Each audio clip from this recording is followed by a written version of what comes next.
par le témoignage. Donc, Chaim Musican, bonjour. Vous avez le micro. Bonjour à tous. Vous êtes journaliste et écrivain, considéré comme un expert en histoire contemporaine d'Israël. Vous êtes issu d'une famille d'artistes originaires de Russie, né à Tel Aviv en 1951, où vous restez 2 ans avant que vos parents ne s'installent à Toulouse.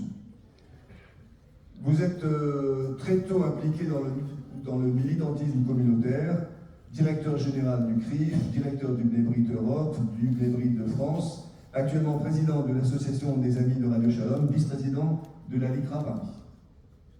Pour l'instant, je dis pas de bêtises, hein? Non.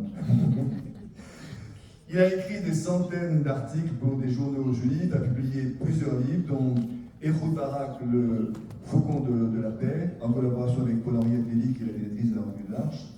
70 figures d'Israël, 48-2018, en collaboration avec Jean-Pierre Alali. Vous aviez reçu à l'Institut Magonide pour présenter ce livre. Et nous recevons aujourd'hui Chaim Musican pour le livre qui est sorti récemment, Héros du 7 octobre, à 6h30, leur destin va basculer. Petit rappel donc, le 7 octobre 2023, à l'aube, jour de Shabbat, jour de Simchat Torah, le Hamas a attaqué simultanément Reim, où se déroulait le festival de musique Nova, et 33 villes et kibbutz du sud d'Israël. Plus de 1200 personnes, hommes, femmes, enfants, bébés, ont été massacrés lors du plus grand massacre de juifs connu depuis la Shoah. Des milliers d'innocents tués ou blessés, plusieurs centaines pris en otage et amenés à Gaza. Et puis, au péril de leur vie, des Israéliens, juifs, musulmans, chrétiens, druzes, et cette diversité qui est extraordinairement présente dans le livre de Chaim, des Philippins, des Thaïlandais, des Français, ont pris des risques inouïs pour sauver des vies. Et donc, dans Héros du 7 octobre, Chaim Musican brosse à chaque fois, en quelques pages, le portrait de 50 anonymes qui, ce jour-là, ont fait preuve d'un immense courage. Ce livre met en lumière des hommes et des femmes ordinaires entrés dans l'histoire. Eux, comme d'autres, à différentes époques et en différents lieux, ont résisté. Il y a celles et ceux qui, n'écoutant que leur courage, ont pris leurs armes, parcouru des kilomètres pour sauver des vies et parfois y laisser la leur. Il y a celles et ceux qui se sont sacrifiés pour sauver la vie d'être chers, comme se coucher sur une grenade. Celles et ceux qui ont été otages et qui sont revenus nous raconter. Des non-juifs, donc philippins, bédouins, qui ont donné leur vie pour sauver des juifs. Celles et ceux qui ont survécu au festival Nova. Celles et ceux qui ont organisé les secours. Celles et ceux qui ont soigné. Celles et ceux qui ont protégé les jeunes qui se sauvaient. Celles et ceux qui ont été blessés, qui ont survécu. Celles et ceux qui ont été tués. Nous devions, avec Lee Aron et Sébastien Spitzer, parler des victimes à travers des témoignages extrêmement émouvants. Vous avez choisi un autre angle pour parler du 7 octobre. Donc la première question, c'est bien sûr, même si vous le racontez dans votre livre, comment est venue l'idée de centrer votre travail sur les héros? Alors, je me doutais que des amis comme Pierre, comme Denis allaient sûrement, à l'occasion du premier anniversaire du 7 octobre et d'autres, publier des livres. Je savais qu'il y avait également des parents d'otages qui allaient ou qui ont publié des livres. Et moi, j'ai choisi un angle tout à fait différent. L'angle, vous l'avez indiqué, que j'ai choisi, eh bien, c'était de parler de ces anonymes qui, jusqu'au 7 octobre, 6h30, vivaient en Israël une vie quotidienne, une vie qui était banale, et qui ont été amenés, face à ce qui s'est passé donc le 7 octobre, à faire face. Et ce que j'ai voulu montrer également à travers ce livre, c'est quelque chose qu'on ne perçoit pas toujours, qui est que la société israélienne, c'est une société mosaïque. C'est une société qui est extrêmement diverse. Et donc, ce que j'ai souhaité, c'est de mettre l'accent vraiment sur ces gens qui sont souvent des civils, des gens qui étaient profs de surf, des gens qui étaient jardinières d'enfants, des gens qui étaient instituteurs, des gens qui étaient rabbins, et qui tout d'un coup, face à l'adversité, eh bien, on fait face. Et pour compléter ma réponse à votre question, j'ai voulu montrer effectivement que la société israélienne, c'est plein de choses. Et donc parmi ces héros, il y a aussi bien des Israéliens juifs que des Israéliens arabes, des Druzes, des Bédouins, des chrétiens. Et j'ai voulu également parler de gens qui n'ont pas la nationalité israélienne et qui se sont comportés comme des héros, des Philippins, des Thaïlandais. Et puis, tout à l'heure, il y a quelques minutes, j'ai eu une émotion très forte, puisque est venue Geneviève Molina, qui est la mère de Valentin et d'Ignacia, ce jeune garçon qui est né montpelliérain, qui aurait pu avoir une brillante carrière d'avocat ici, qui a choisi de partir, et qui, le 7 octobre, alors qu'il était à la fin de son service militaire, alors qu'il allait fêter son 23e anniversaire, eh bien, s'est comporté comme un héros. Et donc, si vous voulez, c'était vraiment montrer, et j'en termine, cette diversité des gens qui tout simplement ont résisté, comme d'autres ont pu résister dans d'autres lieux, en 39-45 ou actuellement en Ukraine. Et bon, j'imagine que vous avez choisi 50 portraits, tous aussi admirables les uns que les autres. Est-ce qu'il y a eu des critères de choix? Est-ce qu'il y a eu, d'abord, est-ce qu'il y a eu suffisamment de matière? Et les enquêtes que vous avez menées, c'était sur le terrain? C'était dans quelles conditions s'est passée l'écriture de ce livre? Oui, mais écoutez, effectivement, le point de départ de ce livre c'est une histoire familiale. Cette histoire familiale, c'est que l'un de mes fils vit en Israël, et le deuxième jour de la guerre, ou disons le 9 octobre, il me contacte en me disant que l'un de ses copains de classe a deux frères qui sont partis vers le sud, qui étaient eux-mêmes des pères de famille, et qui ont décidé, sans attendre un ordre de l'armée, de partir vers le sud. Et le 12 octobre, il me dit, on les a retrouvés. On les a retrouvés dans un kibbutz, le kibbutz Alumim. Ils ont réussi dans ce kibbutz à tuer 30 terroristes, mais pas 31. Ils ont été tués.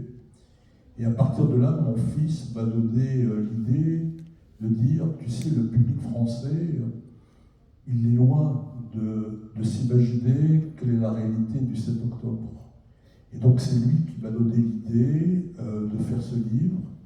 Et à travers ses contacts, eh bien, on a vu des gens. Alors quelquefois, c'était des héros, mais je dois dire que chacune de ces personnes refuse absolument qu'on dise je suis un héros. Ils se contentent de dire tout simplement moi je n'ai fait que ce que je devais faire, et mon grand regret c'est de ne pas avoir sauvé plus de gens. Et puis j'ai voulu aussi montrer à travers tous les contacts cette diversité, vraiment, cette diversité de la société israélienne, et de montrer qu'il y a eu aussi bien des rabbins qui ont eu des actes héroïques, que même des enfants de 6 ou 9 ans. Donc ça a été vraiment montré, au fond ce livre c'est un kaléidoscope que j'ai voulu démontrer, et de démontrer que le 7 octobre, et pas seulement le 7 octobre, au fond, le courage, l'héroïsme, il n'avait ni religion et ni passeport. Merci. Donc j'imagine que c'est le résultat d'enquêtes fouillées sur chacune des situations qui vous a amené à cette écriture. Je crois que pour le public, il me paraît intéressant que vous nous disiez l'exemple d'une lecture d'un thème, d'une situation. On a ensemble parcouru le livre et vous avez retenu l'histoire de Amer Abou Sabila. Oui, alors je vous rassure, hein, le livre c'est 50 récits et chacun des récits ne fait pas plus que 3 pages. Le but étant que ce soit un livre qui soit accessible. Hein. Alors je vais vous raconter l'histoire de Amer Abou Sabila. Alors nous sommes tôt, ce 7 octobre, et Amer Abou Sabila traverse la ville de Sderot. Je ne sais pas si vous connaissez la ville de Sderot, et Sderot est à proximité immédiate de Gaza. Hein, je dirais que ici, au podium, nous sommes à Sderot, et là-bas au fond, c'est Gaza. C'est vraiment très très proche. Et donc, on va l'appeler par son prénom, un petit peu comme en Israël où tout le monde s'appelle par son prénom. Amer est donc à Sderot ce matin du 7 octobre et il veut aller rendre visite à deux de ses frères qui travaillent comme agents de sécurité. Et vous l'avez compris, Amer, c'est un bédouin. Il a 25 ans. Il vit dans une ville qui s'appelle Abu Taloul, qui est une ville qui est à 10 km de Beersheba. Et Amer, il a une vie de famille tranquille. Il a 2 petites filles de 4 et 2 ans, et il attend avec sa femme un heureux événement. Elle va bientôt accoucher. Et donc, il est ce 7 octobre, 6h30, et les sirènes sont en train de retentir. Et comme vous le savez, les missiles qui sont tirés depuis la bande de Gaza. Et donc Amer se dit, je laisse tomber, je ne vais pas aller voir mes 2 frères, je vais rentrer à la maison. Et puis son destin va basculer. Son destin va basculer parce qu'il va rencontrer une famille, la famille Suissa. Et qu'est-ce qui se passe? C'est que Dolev, c'est le père Suissa, et Odaya, c'est sa femme. Ils ont deux petites filles, Ronnie qui a 6 ans, Lisa qui a 3 ans, et ils essaient de fuir parce qu'on tire, et ils se trouvent en voiture. Ils se trouvent en voiture et un peu partout à Sderot, les terroristes sont arrivés en moto, en voiture, en pick-up. Et les terroristes tirent sur la famille Suissa qui est dans cette voiture. Et ça se passe près du complexe commercial de Sderot. Et puis donc Dolev, le père Suissa, arrive près d'un rond-point. Mais les terroristes sont là, ils sont en train de le rattraper et il vise sa voiture. Alors qu'est-ce qu'il décide de faire? Avec sa femme, il décide de sortir de la voiture et de se séparer. Dolev, le père, va à gauche avec l'une de ses filles, Lia, tandis que sa femme, Odaya, tente de se cacher avec l'autre petite fille, Ronnie. Mais le père, Dolev, est abattu par une rafale. Et avant de succomber, il supplie sa fille, qui a 3 ans, d'aller retrouver de l'autre côté du rond-point sa mère et sa sœur. Et effectivement, elle traverse la rue pour les retrouver. Et Odaya, donc, va remonter dans la voiture, alors que son mari a été abattu. mais elle n'y arrive plus. Elle est tellement choquée qu'elle n'arrive plus à mettre en marche sa voiture. Et c'est à ce moment qu'arrive Amer, qui lui voulait rentrer chez lui. Et donc, il entend les cris de panique d'Odaya, et il comprend immédiatement ce qui se passe. Et il descend de sa voiture, il entre dans celle de la jeune femme, et lui dit « Laisse-moi le volant, je vais vous amener dans un lieu sûr. » Et le lieu sûr auquel pense Amer, c'est de les amener au commissariat de Sderot. Et il ne peut pas savoir qu'au même moment, les terroristes sont en train de prendre d'assaut le commissariat. Là-bas, ils vont tuer 30 Israéliens. Et Amer a à peine le temps de s'approcher du commissariat que lui-même, il est abattu par des terroristes. Et Odaya, la maman, également est tuée. Et donc, ne reste vivante que les deux petites filles qui se sont retrouvées sur la banquette arrière de la voiture de leurs parents. Et il va falloir un certain temps pour que la police vienne les recueillir. Et Ronnie, la grande, demande, quand elle voit un policier, vous êtes de la police? Vous êtes d'Israël? Et elle dit, vous savez, je ne suis pas seule, il y a aussi ma petite sœur, c'est un bébé. Et puis, les deux petites filles demandent, il y a encore des alarmes, on va encore recevoir des missiles. Et en fait, les deux fillettes sont traumatisées à jamais, puisqu'elles ont vu leur père, puis leur mère qui ont été tués. Et ce qui va se passer, c'est que les forces de sécurité vont avoir un doute concernant Amer, ce bédouin, parce qu'ils se demandent, dans un certain temps, s'il ne s'agit pas d'un terroriste du Hamas. Et en fin de compte, ils vont faire le nécessaire pour reconnaître qui il est. Et il y a une rencontre très émouvante. Il va y avoir une rencontre très émouvante. Ophir, qui est le frère d'Olev Suissa, va rencontrer Ali, qui est un cousin d'Amer. Et le premier, donc, le juif israélien, dit donc aux bédouins israéliens, promets-moi de dire à ces petites filles que leur père était un héros d'Israël, qui a voulu sauver une mère et deux enfants qu'il ne connaissait pas. Et Ali, le bédouin, parle de son cousin en disant « Je ne suis pas étonné. Je ne suis pas étonné de ce qu'il a fait. Il était extraordinaire. Il était toujours prêt à aider son prochain. » Voilà, c'est l'une des histoires qui symbolise la solidarité de la société israélienne. Merci Raïm. Une belle histoire.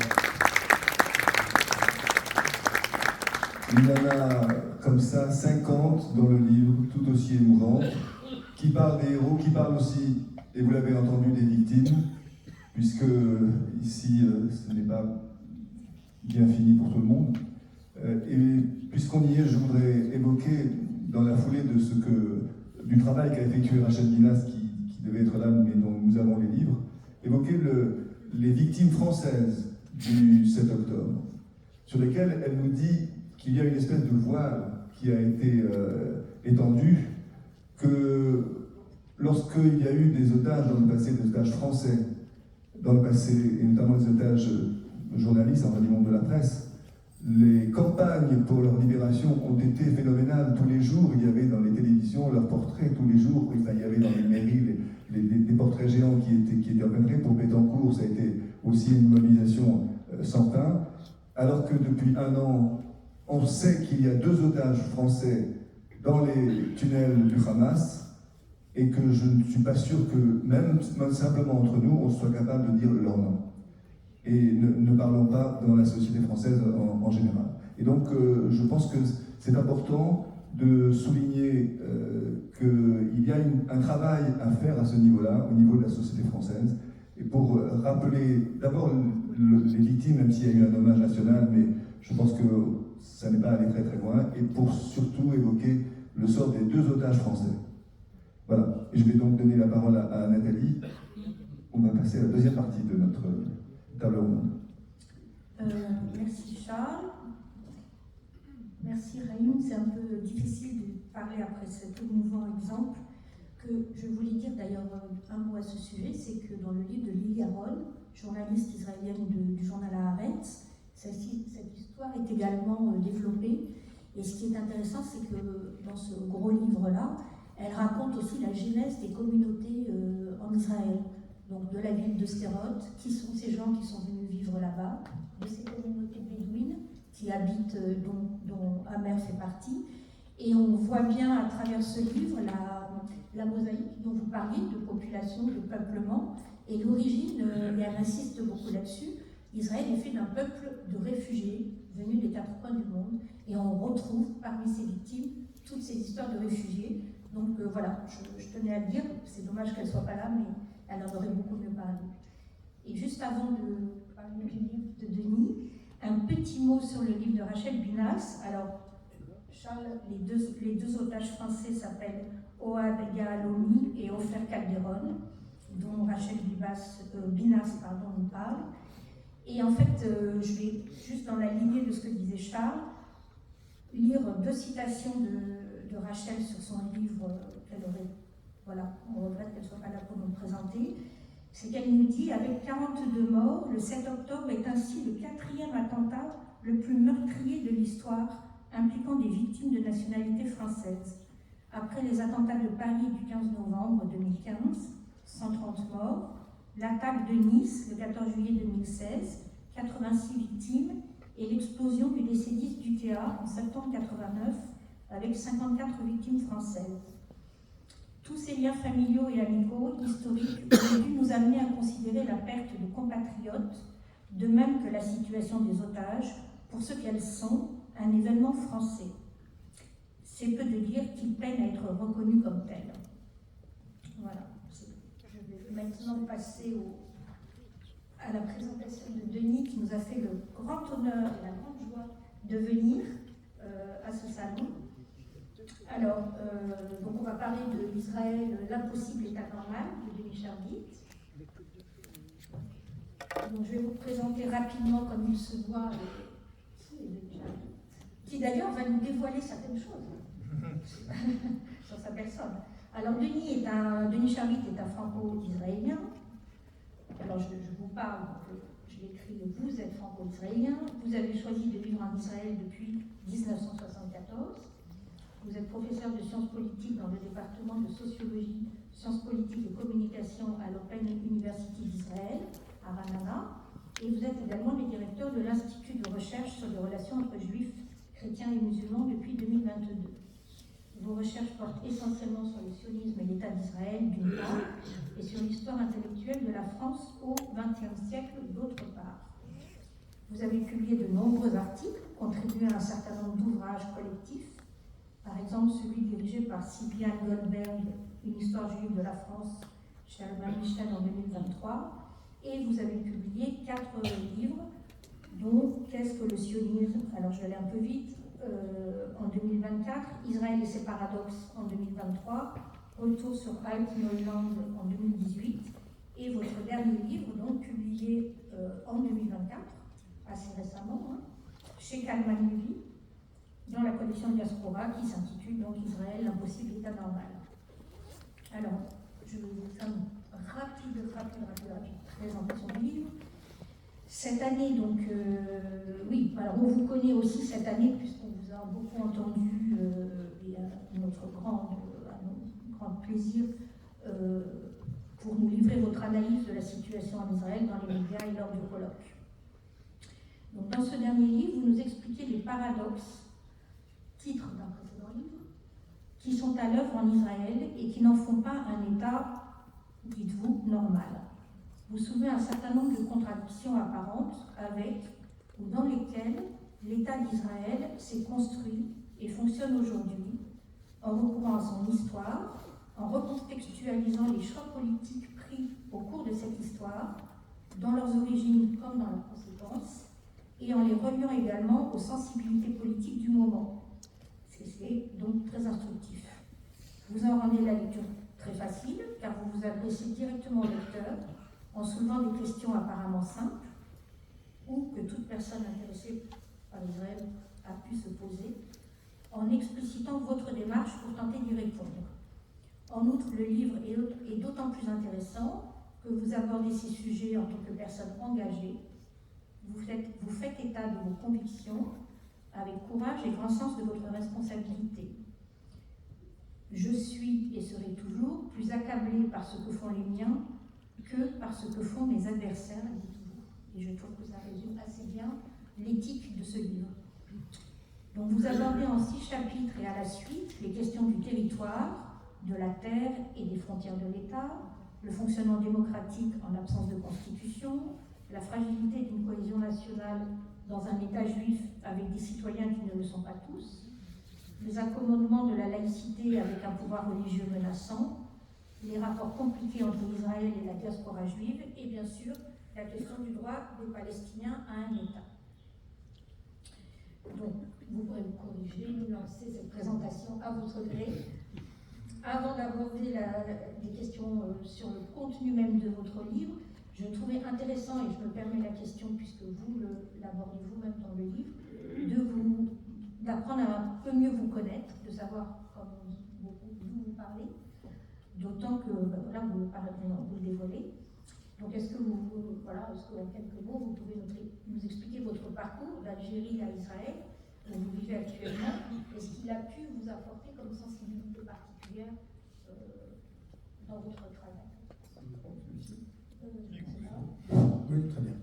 Bonsoir et merci Nathalie et merci à vous tous d'être là pour effectivement parler de ce dernier ouvrage dont je dis tout de suite qu'il a été écrit entre juillet 2023 et juillet 2024, donc bien sûr qu'il est traversé par la catastrophe du 7 octobre, mais ce n'est pas un livre sur le 7 octobre, ce n'est pas un livre de témoignage, mais bien entendu que certains de ces chapitres, notamment le dernier sur la question palestinienne, bien entendu il est traversé, je dirais presque entièrement par ce qui vient de se passer durant l'année écoulée, mais c'est, je dirais, avant d'aborder la question de l'implication personnelle, le fait que j'emploie effectivement la première personne du singulier, ce que je n'ai pas fait dans des livres précédents, je voudrais dire peut-être quelle était l'idée. Bon, quand on écrit un livre, et surtout quand on est politiste, on vient avec une thèse, et cette thèse est censée renouveler l'approche d'une certaine question. Or, l'idée de dire qu'Israël n'est pas un État comme les autres, c'est une idée qui circule partout, parmi les juifs, parmi les non-juifs, qu'on aime Israël ou qu'on ne l'aime pas. Et en général, je dirais qu'il y a une sorte de consensus général, encore une fois, parmi ceux qui l'apprécient, ceux qui ne l'apprécient pas, pour dire que Israël n'est pas un État comme les autres à cause du conflit. Voilà. Quand un État naît et que dès le lendemain il est envahi par 5 armées arabes et que de surcroît, après les cessez-le-feu obtenus en 1949, ça ne débouche pas, ce cessez-le-feu ne débouche pas sur un traité de paix et que la guerre donc continue avec des cycles qui parfois espacés, parfois plus rétrécis, et dont on a aujourd'hui, enfin depuis un an, un paroxysme avec cette étape-là qui est un tournant dans le conflit. Encore une fois, l'explication, ce pays n'est pas un État comme les autres parce qu'il est né dans des circonstances très difficiles et dont il ne s'est pas encore délivré tant que la paix n'a été signée qu'avec l'Égypte, qu'avec la Jordanie, mais pas avec le reste des pays et notamment pas avec les Palestiniens. Et l'idée que j'ai voulu défendre, sans bien entendu sous-estimer l'importance du conflit dans cette caractérisation de l'État d'Israël comme un État pas comme les autres, j'ai voulu également montrer que sur bien d'autres sujets, je ne suis pas certain que ce fonctionnement d'un État pas comme les autres soit dû uniquement au conflit israélo-palestinien. C'est-à-dire, l'aurait-on résolu en 1949 ? c'est l'hypothèse en tout cas que je défends, que bien des aspects, notamment les rapports entre la synagogue et l'État, la question des frontières, la question de la citoyenneté et de la nationalité, toutes ces questions-là, elles sont globalement l'absence de constitution, tout ça est relativement indépendant de la longue durée du conflit, et pourtant nous ne les avons pas résolus. Et je dirais que cette approche-là résume un petit peu, effectivement, la citation que tu as faite sur ce qui m'accable le plus, ce que nous faisons et plus que ce que nous subissons. Et je reconnais que quand j'ai écrit cette phrase, je l'ai relue des dizaines de fois avant de me dire est-ce que je la laisse ou est-ce que je ne la laisse pas, précisément à cause du 7 octobre, puisqu'on pourrait penser que comme le 7 octobre, nous l'avons subi et que ce qui s'est passé après, c'est nous qui le faisons subir, on pourrait penser qu'il n'y a que cela qui m'accable. Donc j'ai beaucoup réfléchi, je l'ai malgré tout maintenu, et je vais vous dire pourquoi, parce que elle relève, je dirais, de la conception, je dirais presque éthique et pas politique, que je me fais de l'indépendance. Voilà. J'ai rejoint ce pays avec mes parents, je veux dire, je ne suis pas pour grand-chose, mais j'ai décidé d'y rester. Donc, et à cet égard, j'en assume l'entière responsabilité. Et pour moi, ce que j'appelle en principe l'indépendance, voilà, c'est un acte politique, mais moi j'en ai tiré une leçon, je dirais, morale ou éthique. C'est-à-dire que pour moi, l'indépendance, c'est d'être placé dans une situation où je ne peux pas attribuer mon destin aux autres. Voilà. C'est ça l'indépendance. L'indépendance, c'est de tenir son destin et de ne pas se précipiter à penser que tout ce qui m'arrive, c'est les autres, parce que si ce sont les autres qui sont les maîtres de mon destin, alors je ne suis pas indépendant, je suis dépendant. Et donc pour moi, l'indépendance, c'est d'abord d'avoir un regard sur ce que nous faisons, et quand je dis nous, je parle nous, les Israéliens, le gouvernement, l'État, la société. La société, donc j'aborde tous ces aspects. Et donc c'est pour ça que ce livre reflète effectivement cette conviction qui consiste à dire être indépendant.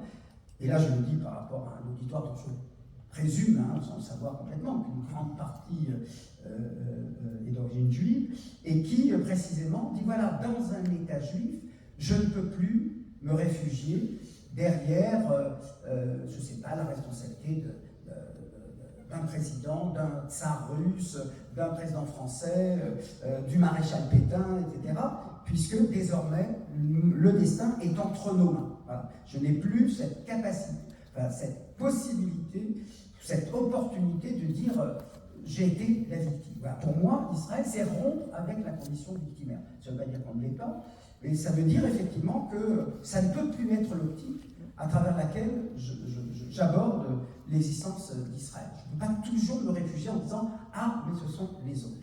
Quelle est ma part? Voilà, je ne dis pas, attention, comprenez-moi bien, qu'il n'y ait pas de malentendu. Je ne dis pas que tout est de notre responsabilité, de notre faute. Et je dis que nous avons notre part et nous devons être capables de l'assumer. Ça, c'est la réponse à la première question sur pourquoi impossible est anormal. Et la réponse à la deuxième, et là je dois faire un aveu et féliciter ou remercier mon éditeur, enfin l'éditeur pas Kalman Levy, mais au sens de la personne, mon interlocuteur dans le travail autour de ce livre, à qui j'avais envoyé, je ne sais pas, au début du mois de mars ou avril, donc quelques mois avant la remise du manuscrit définitif, j'avais remis déjà à peu près, on va dire, les 2 tiers, on va dire. Il me fait son compte rendu, il me dit que c'est très bien, il y a peu de choses à corriger, ça et là, voilà, mais en gros, c'est très bien. Et puis maintenant, je vais te demander quelque chose. Et tu vas sans doute te cabrer, tu vas sans doute. Et donc, tu n'es pas obligé de me dire oui ou non, mais voilà, réfléchis. Il me dit écoute, ton texte est très bien, en tout cas, il en était satisfait, mais voilà, j'aimerais que tu racontes ton itinéraire. Et là, je regarde effectivement, en politiste que je suis, en disant mais pourquoi j'aurais à raconter mon itinéraire? J'ai une vie ordinaire, je vis en Israël, effectivement, depuis 50 ans. Je suis marié, j'ai 4 enfants, je suis prof de fac, c'est vrai, je fais beaucoup de cours, je fais des interviews, je fais des livres, mais ça ne fait pas de moi quelqu'un qui devrait raconter son histoire. Et puis il me dit, oui, mais voilà, il me donne son témoignage personnel, et il me dit, écoute, on ne se connaissait pas jusqu'à au mois de juillet dernier, on s'était rencontrés à un tout petit peu, 2-3 mois auparavant. Lui, il a 35 ans, donc relativement jeune. Il dit, écoute, il y a une chose dont tu ne peux pas te rendre compte parce que tu vis en Israël depuis 50 ans, c'est qu'il y a, je ne sais pas si c'est beaucoup ou pas beaucoup, je n'ai aucune idée statistique, et c'est normal, mais je peux te dire que pour beaucoup d'entre nous, il faisait aussi référence à des cercles dans lesquels il évolue, tu étais une référence, voilà. Parce que tout ce qu'on a lu sur le sionisme, on l'a lu par toi, l'anthologie que tu avais fait, sionisme, textes fondamentaux, qu'est-ce que le sionisme, etc. Et d'autres, Israël Parole, et tes interventions à la télé, etc., à la radio de temps en temps. Et je dois dire que comme j'étais en France, je ne l'ai pas dit, hein, mais je n'étais pas en Israël le 7 octobre, j'étais en année sabbatique aux États-Unis d'abord, puis en France de janvier au mois d'août, au mois de juillet dernier. Et c'est vrai que j'étais amené donc, à me retrouver souvent dans le micro à France Inter avec Pierre Aski et dans d'autres émissions de télévision ou à écrire des chroniques un peu plus souvent que ce que je fais quand je suis en Israël. Et j'ai eu, alors aujourd'hui avec le mail c'est facile, beaucoup de gens qui, soit par mail, soit à l'issue d'une conférence, me disaient, vous savez, je vous suis depuis très longtemps et voilà, est-ce que ce que vous dites, ça a toujours eu de l'importance, etc. Voilà. Et je dis avec le plus de modestie possible, hein, je n'ai pas la tête gonflée, pour ceux qui me connaissent, ils le savent. Et je me suis dit, bon, alors ok, il y a effectivement quelque chose. Ah oui, il avait ajouté, et puis alors on ne sait pas trop, mais t'es français, t'es israélien, tu vis en Israël, tu vis en France, on est un peu perdu. Bon. Alors je me dis, bon, qu'est-ce que je fais? Je fais un prologue? Non. Je fais un épilogue, je raconte ma vie? Non, voilà, je n'étais pas convaincu. Et puis voilà, m'est venue une idée, et encore une fois, je lui dois cette suggestion-là. C'est-à-dire que ce que j'ai fait, c'est que j'ai pris chacun de ces chapitres, et j'ai raconté mon implication personnelle par rapport au chapitre. Voilà. Par exemple, je vais donner un ou deux exemples sur le chapitre sur la question palestinienne. Je raconte deux événements, ou même trois d'ailleurs. Le premier, c'est la venue de Sadat en Israël, qui a, je le dis avec un peu d'humour, déterminé ma décision de rester en Israël. Jusque-là, je pensais que vraisemblablement, après mon service militaire, je reviendrais en France. Et là, la venue de Sadat m'a fait découvrir mon peuple. Voilà, c'était quelques mois avant de m'engager sous les drapeaux. J'allais rejoindre, rentrer dans l'armée quelques mois plus tard. Donc j'étais une sorte de vacances pré-service militaire. Et j'ai sillonné le pays et j'ai vu des gens qui, 4 ans auparavant, avaient fait la guerre de Kippour et qui découvrent que la paix est possible. Voilà, et ça m'a... Voilà, c'est l'histoire qui est rentrée dans ma vie, si je dis ça de manière un peu grandiloquente. Et ça, c'est la première chose. Le deuxième événement que je raconte, c'est ma première expérience de l'occupation. Voilà. J'ai 19 ans, je suis parachutiste, et on me demande de garder, d'être à l'entrée d'une école primaire à Naplouse, dans les territoires. Et j'ai à côté de moi, je raconte l'histoire, hein, puis après je passerai à autre chose, mais c'est pour donner un aperçu de la manière dont qu'est-ce que ça veut dire. Donc c'est pas que je raconte toute ma vie, ce ne sont pas mes mémoires, mais voilà, c'est des vignettes qui permettent de comprendre la suite de mon cheminement et mes convictions, puisque vous l'avez bien noté, Nathalie. Et donc je suis devant cette école avec un autre camarade, un autre soldat, et puis j'ai à côté de moi une jeune femme et sa fille. Et la jeune femme m'adresse un regard fermé, mais totalement, presque hostile, et la petite fille me renvoie un regard effrayé. Et là, et c'est là l'importance effectivement du fait d'être passé en Algérie, en Israël, puis en France, ensuite en Israël, c'est que là, j'ai deux images qui surgissent, qui n'auraient pas pu surgir si je n'avais pas vécu en France. Et comme c'est un festival, c'est un salon du livre des mondes juifs, vous verrez que c'est lié, c'est un livre, c'est une nouvelle et un film. La nouvelle, c'est ce récit que tout le monde connaît, le récit emblématique de la résistance, Le silence de la mer. Alors vous allez dire quel rapport? Le rapport, c'est que, si vous vous souvenez de l'histoire, la nièce, donc sa maison est réquisitionnée par un jeune officier allemand. Je dirais que non, que j'avais pas la beauté, machin, et le prestige voilà, que Vercors à chercher à donner à ce bonnet Brenac. Et puis, je n'avais pas réquisitionné la maison de cette dame, en l'occurrence. Mais je me souvenais donc de cette héroïne qui dit « Ok, ma maison, tu la réquisitionnes, mais je ne t'adresserai pas la parole. » Et donc, je vois cette femme, je vois son visage fermé, je dis « Il y a quelque chose qui n'est pas normal dans cette situation. » Et le visage effrayé, alors là c'est un peu plus comique si je puis dire, mais ça n'est pas tellement, c'est que j'avais 19 ans, hein, j'avais dû voir 2, 3 ans, 4 ans avant, un peu plus, on sait bien, La Grande Vadrouille de Gérard Houry, encore un film où il n'y a pas de personnage juif, mais dont le metteur en scène est juif. Et dans La Grande Vadrouille, je me souviens, voilà, à ce moment-là, spontanément, me revient cette image qui passe, c'est un plan qui est je dirais, complètement secondaire dans le film, où les personnages incarnés par Bourvil et Louis de Funès essayent d'entrer dans une auberge où ils vont être accueillis puisqu'ils ont fui Paris dans les circonstances dont vous vous souvenez sans doute. Et puis il y a une patrouille allemande qui passe. Et on voit Bourvil, ça dure 1 seconde, effrayé. Et je revois dans cet effroi du personnage joué par Bourvil, je revois l'effroi de cette jeune fille. J'étais pas aussi menaçant, etc. Mais voilà. Et c'est comme ça. Et à partir de ce moment-là, c'est vrai que j'ai trouvé que ce qui au départ pour moi était insupportable et qui faisait qu'au départ j'avais réagi avec beaucoup d'hostilité, enfin d'hostilité, en tout cas de réserve à la proposition de mon éditeur, s'est transformé en acquiescement parce que je me suis dit, c'est vrai que d'un côté je m'expose à la première personne et c'est pas trop mon truc, hein, j'ai pas l'habitude de le faire, mais en revanche, c'est vrai que ça permettra de prendre par la main le lecteur pour lui faire comprendre les différentes situations que j'évoque dans ce livre et d'une certaine manière de dire le lieu d'où je parle. Voilà. C'est-à-dire les convictions que j'ai, dont je sais très bien que certaines plaisent et d'autres déplaisent, voilà dans quelle histoire personnelle elle s'enracine. Et pour donner un autre exemple, je vais le faire en une phrase, autrement je serai trop long, je dis la même chose à propos des territoires. Voilà. Je suis bien conscient que je vis auprès ou parmi des millions de citoyens israéliens pour qui la préservation, le maintien de la Judée et de la Samarie au sein de l'État d'Israël est capital, et pour eux, Israël n'a pas de sens si on ne reste pas dans ces lieux parce qu'ils sont imbibés, parce que ce sont les hauts lieux de l'histoire biblique. Eh bien moi j'explique que je suis né en Algérie, que j'ai quitté à l'âge d'1 an.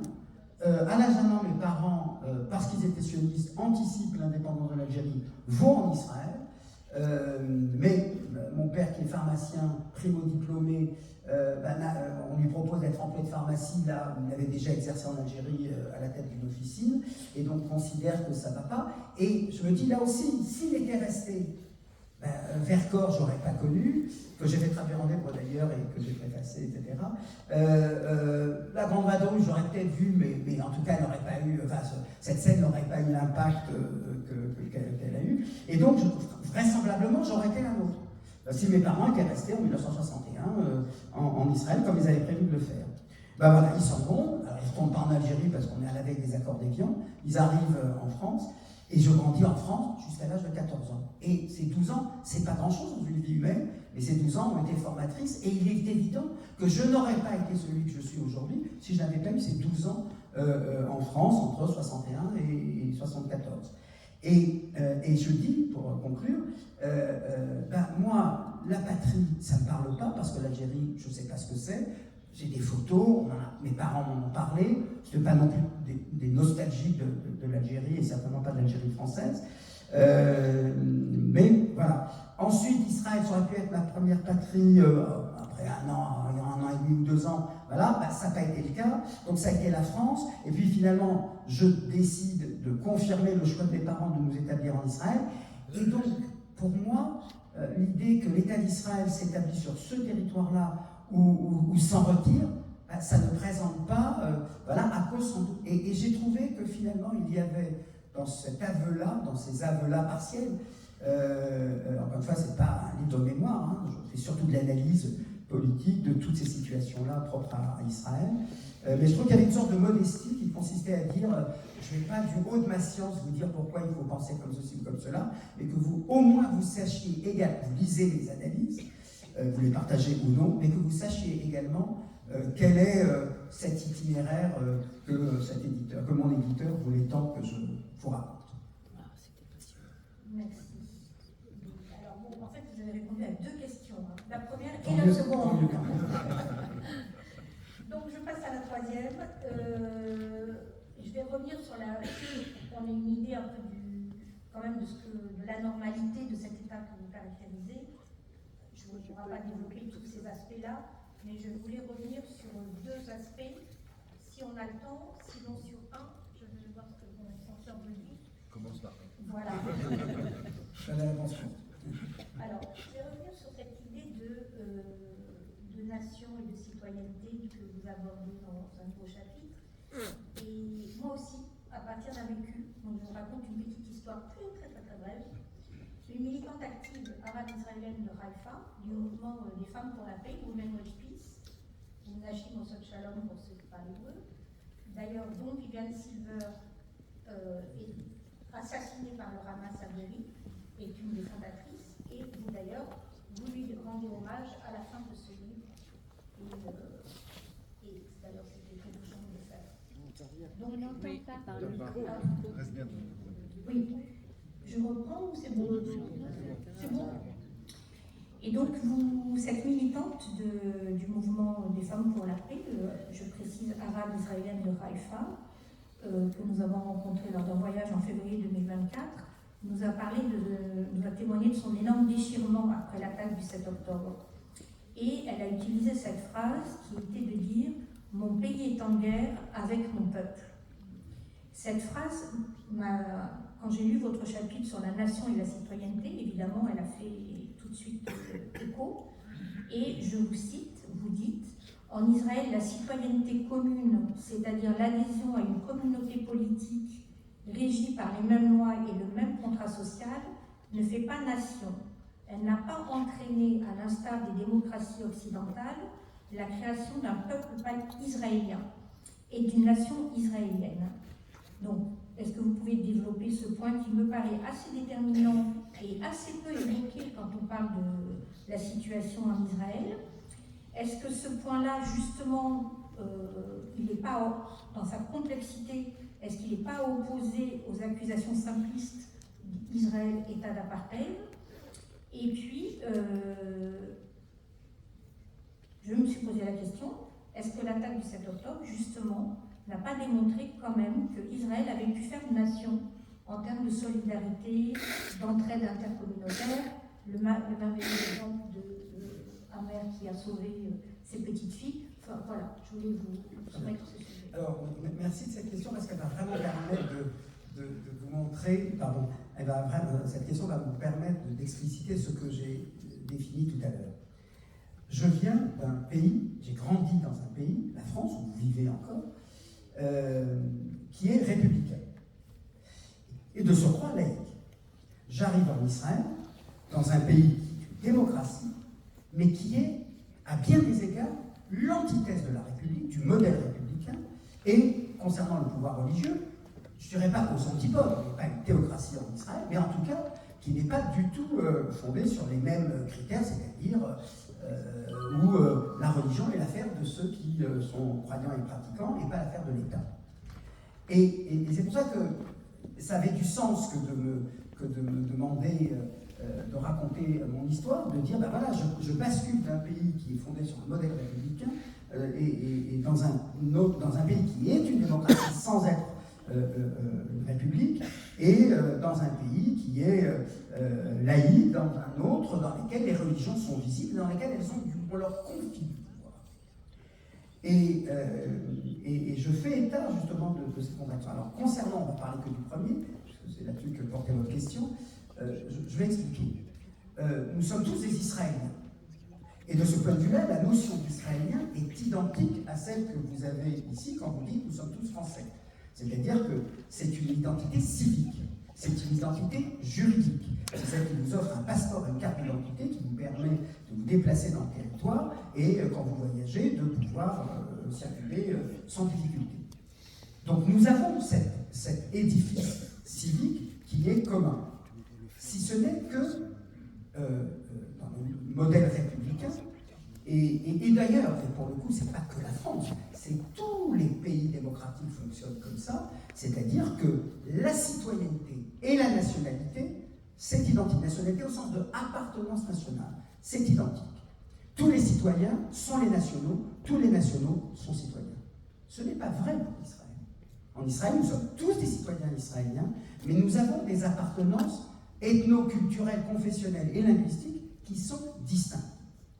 Et ce qui fait, et je le dis d'ailleurs avec un peu d'ironie, je note le trait avec un peu d'ironie, c'est que très souvent dans les discours des présidents, quand ils viennent en visite, le peuple israélien que j'appuie de ma solidarité, etc. Et je note dans le livre et je dis, mais en hébreu, cette expression n'existe pas. Il n'y a pas en hébreu de Am Israël. Il y a Am Israël, mais Am Israël désigne que les Juifs. Et jamais on ne s'adresse, ou rarement en tout cas, on s'adresse en disant les Israéliens, à Israël.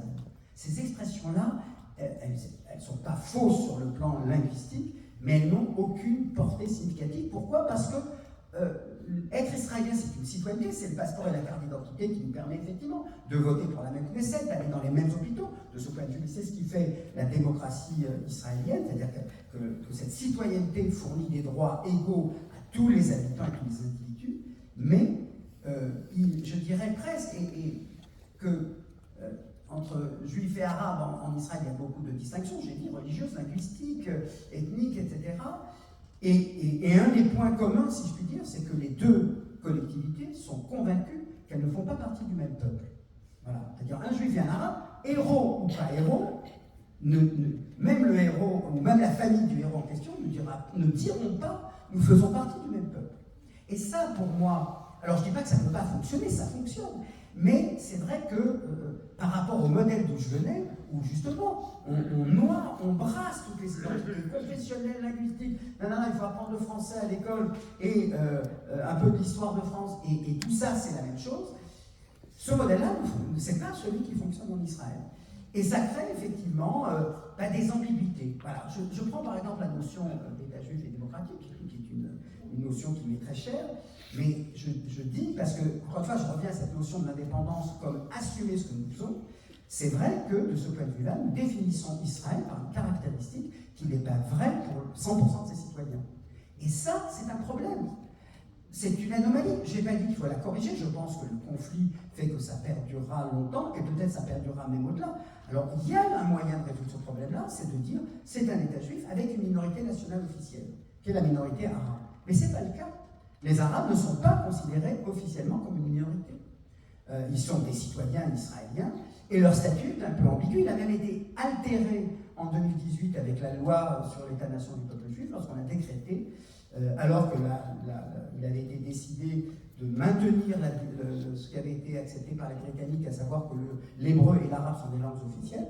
En 2018, on a décidé que seul l'hébreu était une langue officielle de l'État d'Israël et que la langue arabe, qui est quand même de 20% de la population israélienne, c'est quand même pas rien, c'est une langue spéciale. C'est comme ça qu'elle a été définie, sans dire d'ailleurs qu'est-ce que ça voulait dire, une langue particulière ou une langue spéciale. Donc, voilà, c'est... Alors, on me dit, mais pourquoi je le fais ? Je le fais parce que, justement, il y a... Alors, je réponds à la deuxième partie de la question. Est-ce que ça donne accusation à apartheid, etc. Alors, pour ce qui est de la Cisjordanie, je pense que là, ça peut se discuter, c'est-à-dire que là, il y a effectivement matière, puisqu'il y a effectivement deux lois différentes pour des citoyens israéliens et des Palestiniens. Pour vous donner une petite illustration, imaginez un accident de voiture qui ne présente rien pour les personnes concernées, ne présente rien qui prêterait le soupçon à quelque chose de terroriste. Un accident de voiture banal, qui a lieu en Cisjordanie ou en Judée-Samar. Un policier arrive, prend les papiers du conducteur palestinien et du conducteur israélien. L'un a le droit de voir son avocat dans les 24 heures, l'autre, comme c'est une loi martiale, dans les 72 heures. Vous voyez, je n'ai pas pris un cas extraordinaire, je ne prends pas un cas terrifiant, et vous dire, voilà, là, effectivement, il y a deux lois qui ne sont pas identiques, alors qu'ils vivent les uns et les autres sur le même territoire qu'on appelle Cisjordanie ou qu'on appelle Judée et Samarie. Pour ce qui est d'Israël, je récuse la notion d'apartheid, je pense qu'elle est fausse, c'est une imposture, je l'ai démontré, j'ai beaucoup écrit là-dessus. Néanmoins, j'entends bien ce que cette situation où un État est défini par une caractéristique qui ne vaut pas pour l'entendre de ses citoyens, crée, je dirais, un avantage et un inconvénient. Je termine là-dessus. L'avantage, et là je compare avec la France, c'est que nous, on n'a aucun problème avec la différence.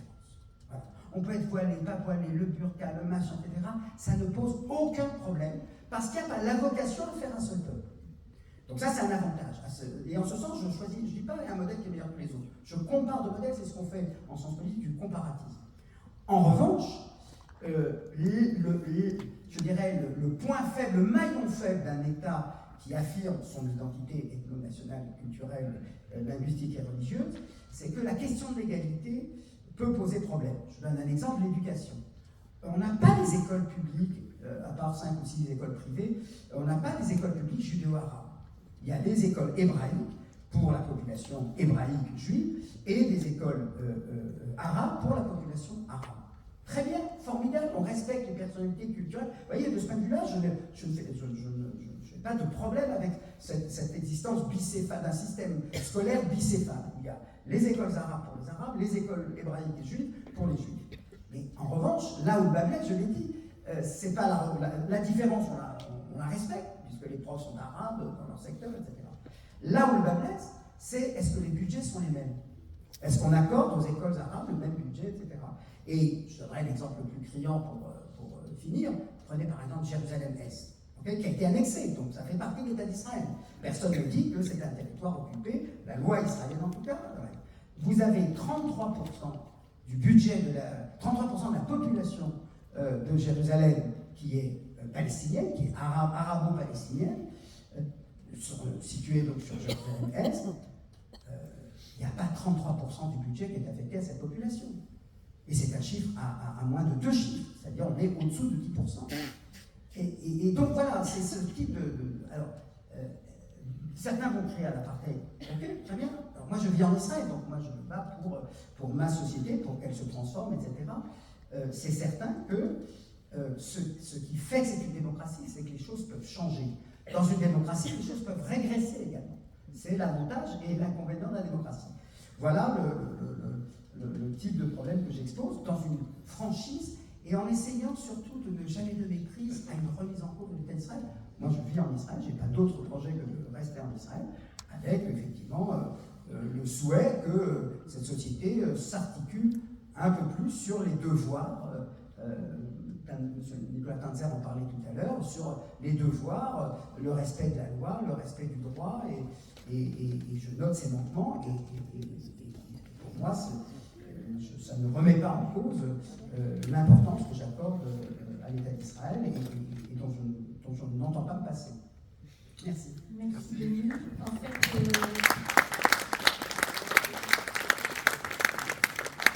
vous avez répondu aussi à ma quatrième question. Je ne pose pas. Si on fait une table ronde, il faut... Démocratique, c'est parfait. Et de toute façon, on souhaite engager un débat. Voilà. Donc, d'autres questions surgiront. Si on va avoir le temps de laisser un petit peu la discussion se dérouler, y compris avec vous, avec le public, on va passer à notre troisième intervenant, donc Pierre Aski. Merci Pierre Aski d'être présent à Montpellier. Pierre Aski est né à Tunis. Petite présentation rapide là aussi, comme c'est de coutume. Diplômé du Centre de formation des journalistes à Paris en 1974, ancien correspondant en Afrique du Sud, au Moyen-Orient et en Chine pour l'agence France Presse, puis pour le journal Libération. Co-fondateur du site d'information Rue 89, il devient président de l'association Reporters sans frontières en 2017 et depuis 2018, il assure la chronique géopolitique de l'émission matinale le 7-9, devenu le 7-9-30, puis le 7-10. Et vous connaissez tous sa voix, enfin je pense pour un peu entre nous, sa voix est familière. Donc on est très heureux de l'accueillir. Son livre s'intitule donc « Une terre doublement promise », c'est celui-là. Israël-Palestine, un siècle de conflits. Ce n'est ni un livre sur un conflit vieux de 70 ans, je reprends un petit peu quelques-uns des termes qui sont utilisés pour en parler, ni un livre sur la tragédie du 7 octobre, même s'il en parle, et même beaucoup. On a dit de ce livre que c'était une exploration.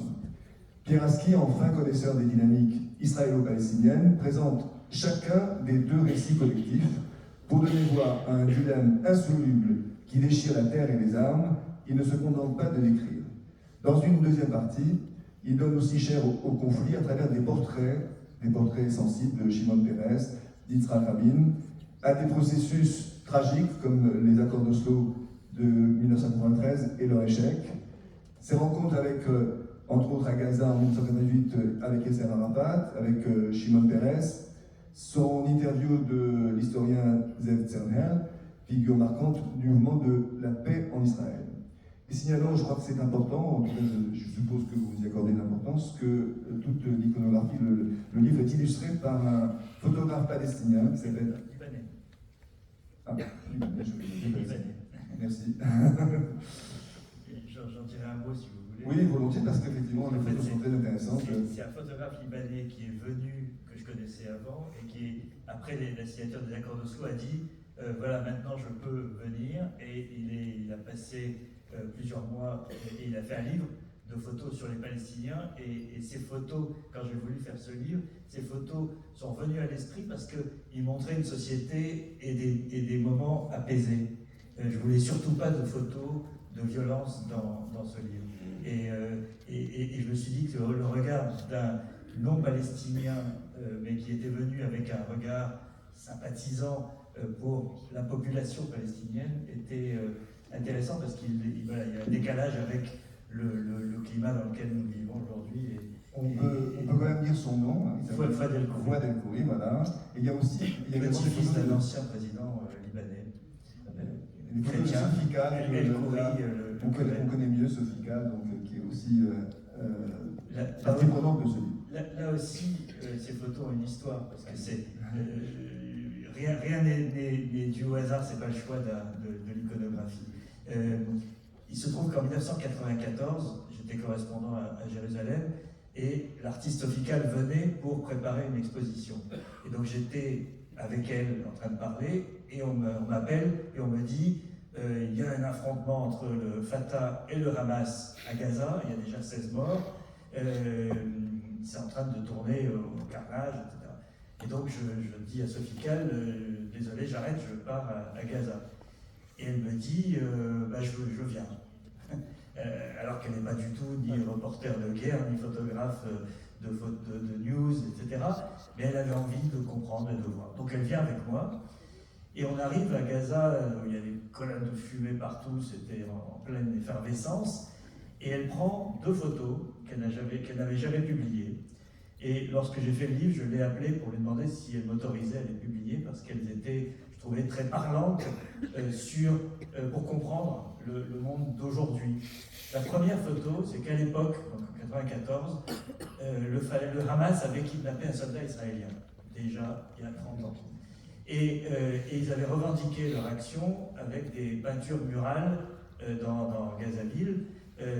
Il y en avait une qui représentait un type du Hamas avec la botte sur un soldat à terre, et c'était sur le chemin d'une école. Et tous les jours, les enfants qui allaient à l'école, les enfants palestiniens qui allaient à l'école, passaient devant, ils prenaient une pierre et ils tapaient sur la tête du soldat israélien, à tel point qu'il y avait un trou à la place de la tête.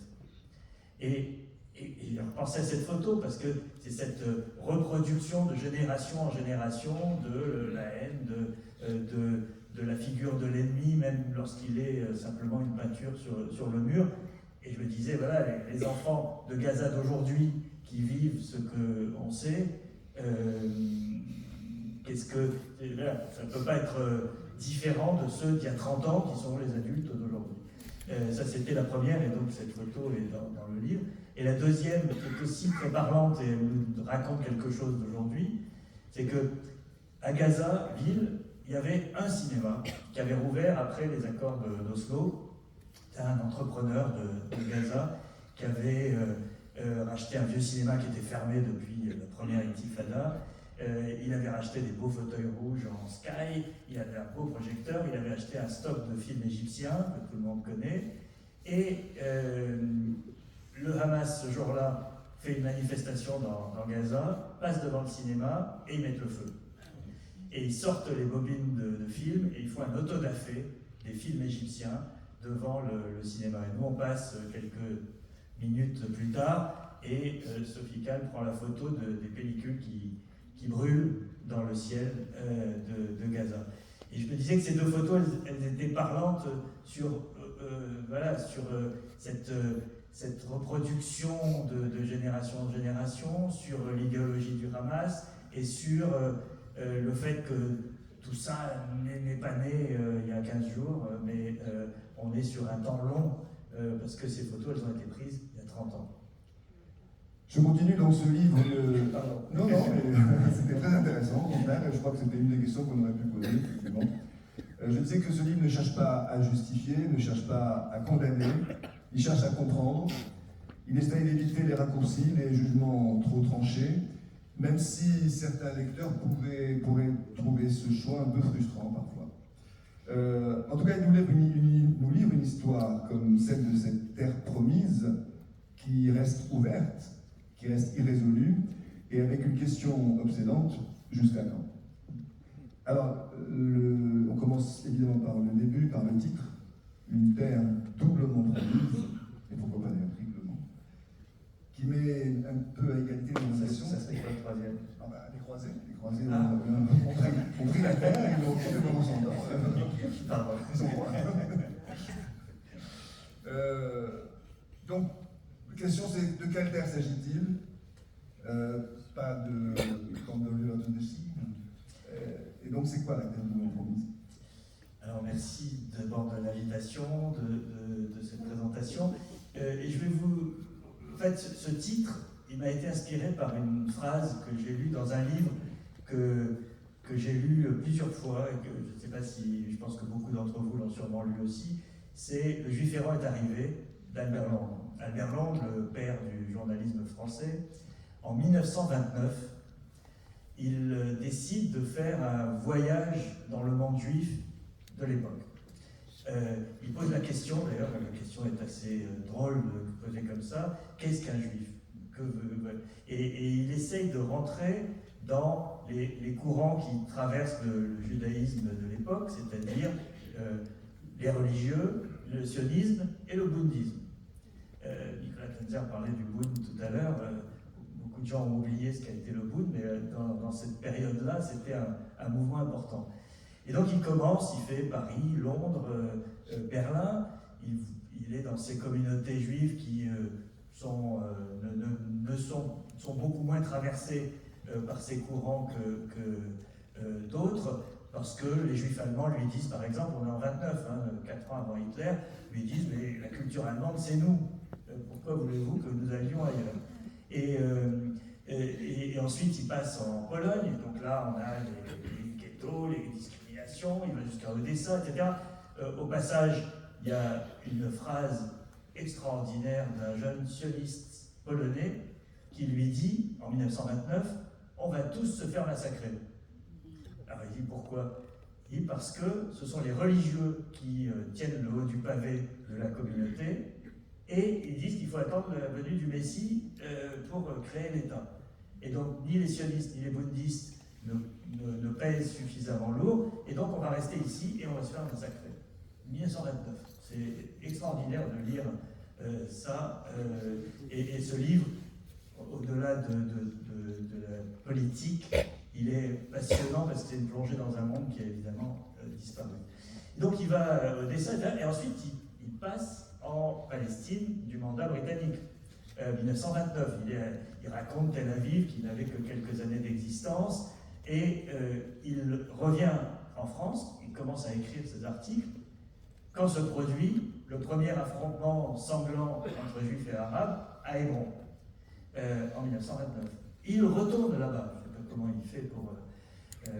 mais il termine sa série d'articles, donc, qui devient un livre, est écrite à chaud à Hébron, où il va voir tout le monde, il reconstitue les événements, et il y rencontre un chef musulman, un vieux dignitaire de la communauté musulmane, qui lui dit « Les Anglais ont promis un foyer national au peuple juif », c'est la déclaration Balfour, il dit « Regardez autour de vous, il y a déjà un foyer national, 2 foyers nationaux pour la même terre, c'est la guerre ». Cette phrase, elle est, entre guillemets, dans ce livre, dans ce texte, écrit en 1929. Et cette phrase, elle m'a frappé parce qu'on pourrait résumer le conflit jusqu'à aujourd'hui avec cette phrase. Il s'est passé énormément de choses, les conditions historiques, juridiques, géopolitiques sont complètement différentes. Mais le résumé de ce conflit, c'est quand même deux peuples qui se disputent la même terre avec des légitimités différentes et qui sont convaincus chacun d'être dans son droit d'être là. Et c'est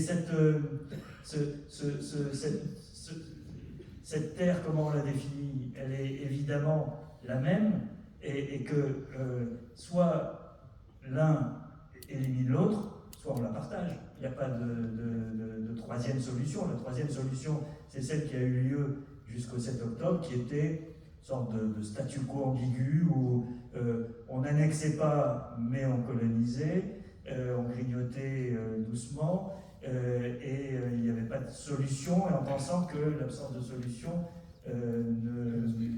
était la solution. Voilà, 7 octobre aurait dû ou devrait démontrer que l'absence de solution n'est que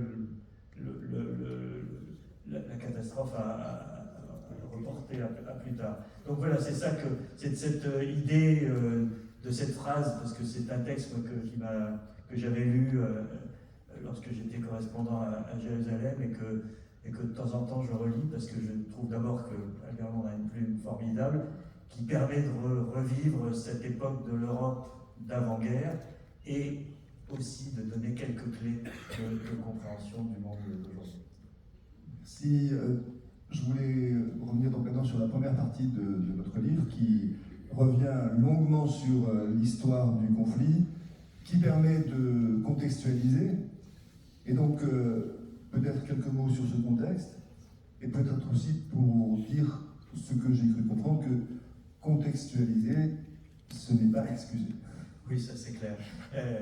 Je récuse cette idée qui est souvent exprimée que expliquer, c'est justifier. Non, expliquer, c'est fondamental pour être un citoyen averti et essayer de comprendre ce qui nous arrive collectivement, quelle que soit la situation.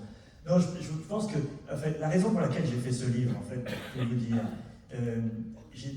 c'est que dans les jours qui ont suivi le 7 octobre, je me suis rendu compte que beaucoup de gens, et en particulier chez les plus jeunes, quand je dis les plus jeunes, c'est disons les moins de 35 ou 40 ans, n'avaient pas la familiarité avec les paramètres du conflit que ma génération avait. En gros, j'avais 14 ans pendant la guerre des 6 jours. Par la suite, on vivait en France avec le conflit israélo-palestinien à la une pendant très régulièrement. Arafat était à Paris un jour sur deux. Mitterrand, le discours de Mitterrand à la Knesset est un discours important. C'est lui qui a fait sortir Arafat de Beyrouth en 82. Bref, il y avait une familiarité dans l'actualité avec les paramètres du conflit. Depuis le début des années 2000, depuis la deuxième intifada, depuis en gros l'échec d'Oslo et la violence qui a repris, on s'en est désintéressé. On a détourné le regard en disant « Ok, il n'y aura jamais la paix, c'est foutu ». Et le sujet a régressé dans les médias. Et donc quelqu'un qui a 40 ans aujourd'hui, ou 35 ans, a grandi avec beaucoup moins d'informations et beaucoup moins de familiarité avec le conflit. Et donc le jour où ce conflit revient à la une dans des conditions en plus d'une barbarie terrible, on se dit mais qu'est-ce qui se passe? Pourquoi on n'en parlait plus? Et tout d'un coup, il y a ce nombre effroyable de morts dans ces circonstances, etc. Et il se trouve que 3-4 jours après, j'avais un dîner qui était prévu depuis longtemps avec mon éditeur, Manuel Carcassonne, que je crois que vous connaissez. Deux fois chez nous. Voilà. Et on parlait évidemment que de ça.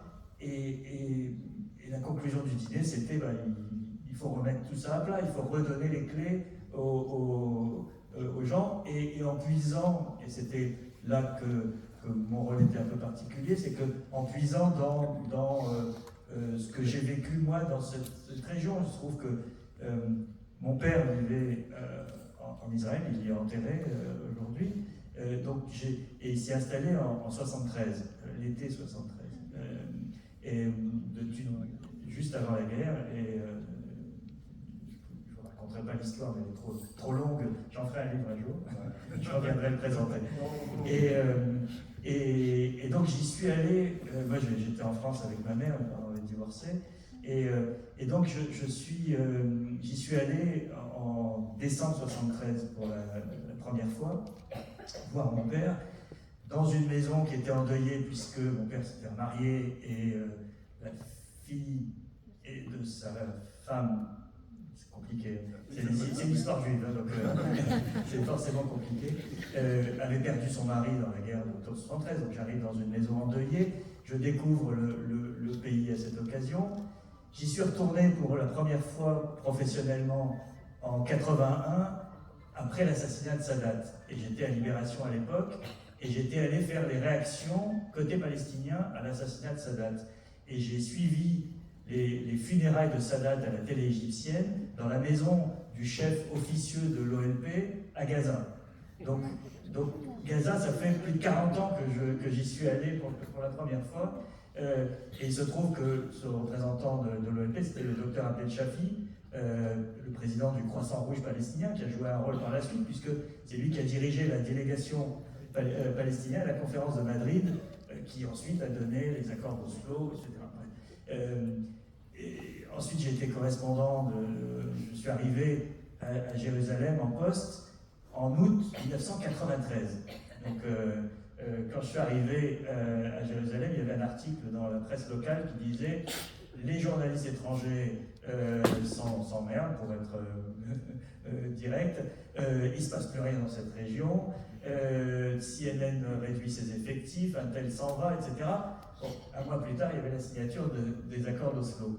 La poignée de main Rabin, Arafat, Pérez à la Maison-Blanche, c'est le 13 septembre 1993. Donc, j'ai vécu cette période qui a été extrêmement intense, et bref, et j'y suis retourné, la dernière fois c'était juste avant le Covid, je ne suis pas retourné depuis le Covid, mais j'étais allé à Hébron, parce que je voulais retrouver Hébron, où j'étais présent le jour du massacre en 1994. Et donc je voulais faire cette histoire, en fait, pour tout vous dire, il y a un chapitre entier où je raconte Hébron, 1929, Albert-Londres, 1994, ma journée démente ce jour de massacre terrible, et 2019, donc 90 ans d'histoire, où je raconte cet épicentre d'Hébron, qui est le lieu central de la colonisation. Itamar Ben-Gvir habite à Kiryat Arba, la colonie d'Hébron. C'est le seul endroit en Cisjordanie où les colons habitent au centre de la ville palestinienne. Et que si le mot apartheid a un sens quelque part, c'est à Hébron. Et d'ailleurs, j'étais très sensible à écouter toute la partie sur cette polémique, ce débat sur l'apartheid, parce que moi j'ai vécu 4 ans en Afrique du Sud à l'époque de l'apartheid. J'arrivais en 1976 en Afrique du Sud, en pleine apartheid.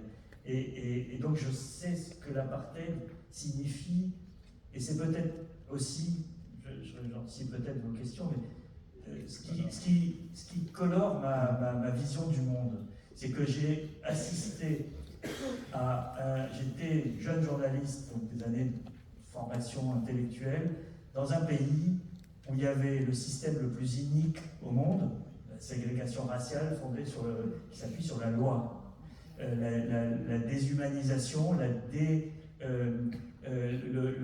privation de citoyenneté de la majorité de la population en Afrique du Sud, et le fait que, placés dans des situations de ce genre, les gens ne l'acceptent pas et se révoltent, et se révoltent au prix de dizaines de milliers de morts, de peines de prison. Mandela a fait 26 années en prison, etc., etc. Et ça je dois dire que ça colore ma vision du monde, et que lorsque je suis dans une situation d'injustice, et je pense que la situation en Cisjordanie est une situation d'injustice totale, je pense que ça ne peut pas tenir, c'est intenable, tout simplement. Et que, sauf qu'il n'y a pas de solution. Et donc, une fois qu'on a dit ça, on n'est pas beaucoup plus avancé. Et qu'à chaque fois qu'on essaye de trouver une solution, elle recule comme un mirage dans le désert. Bon, j'avais préparé effectivement 5 ou 6 questions, dont une sur Rémon. Je vais vous en poser une dernière, puisqu'il faut quand même qu'on discute un peu ensemble. Je voulais juste vous demander pourquoi, enfin, vous avez reproduit un certain nombre d'articles des années 80, 90, et même plus récents, la dernière année 2023. Il y a une logique, comment s'est constituée cette sélection d'articles? Réponse courte. Oui. J'ai voulu... L'idée, c'était de plonger dans le temps long de l'histoire, comme disait Brodel, c'est-à-dire de trouver dans l'histoire, et l'histoire que j'avais vécue moi sur 40 ans, les éléments qui permettent de nous éclairer aujourd'hui. Il y a par exemple une interview d'Amos Oz, que j'avais été voir dans son kibbutz au lendemain de l'assassinat de Sadat. Vous lisez cette interview qui date donc de 81, vous la lisez aujourd'hui, vous avez l'impression qu'il parle après le 7 octobre, sur la paix, sur la démoralisation, de voir une nouvelle fois des espoirs qui s'écroulent, etc. C'est ça qui m'a motivé, c'est que quand j'ai relu toutes mes archives de 40 ans d'écriture sur cette région, et à chaque fois je me suis dit, mais c'est incroyable qu'on ait pu dire, penser ça en 82, en 93, en 84, etc. Voilà. Et un deuxième exemple qui, je trouve, est incroyable aussi à lire aujourd'hui, c'est cette rencontre entre Shimon Peres et Yasser Arafat en 1996. Donc en 98, pardon. On est un petit consortium de médias, donc il y a Haaretz en Israël, La Repubblica, El País et Libération, auquel j'appartenais, qui prépare un supplément sur l'anniversaire d'Israël, et on invite Shimon Peres, qui n'est plus Premier ministre, c'est Netanyahou qui est devenu Premier ministre, et Arafat qui est reclus dans son bureau de Gaza, Netanyahou ne veut plus lui parler, voilà, il est l'homme isolé à Gaza. On leur propose de se rencontrer.